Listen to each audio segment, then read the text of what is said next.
நாம் எதையாச்சும் தேடி போனால் அது நம்ம கண்ணில் படவே படாது. நாம் அதை தேடி போகாதப்போ அது நம்ம கண்ணில் மட்டும்தான் படும். இதை ஏன் சொல்கிறேன்னு பார்க்குறீங்களா? ஒரு பொருள் வேணும் அப்படின்னு சொல்லிட்டு பைபாஸையே சுற்றி வந்தோம்.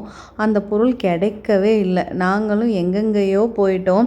எங்கேயுமே அவைலபிளாக இல்லை. இதே நான் வேறு ஒரு பொருள் வாங்க போனோம்னா நான் இப்போ தேடிட்டு இருக்க பொருள் என் கண்ணு முன்னாடி வந்து நிற்கும். இது என்ன வியாதின்னு தெரியலை. ஏதோ கிடைச்சதை வாங்கிக்கிட்டு வந்தாச்சு.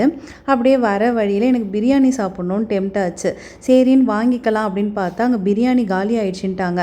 பாட் பிரியாணி தான் இருக்குது அப்படின்னாங்க. சரி கொடுங்க சாப்பிடுவோம் அப்படின்னு சொல்லிட்டு பார்சல் வாங்கிட்டு அதை தான் ஆப்ரேஷன் பண்ணிக்கிட்டு இருந்தேன்.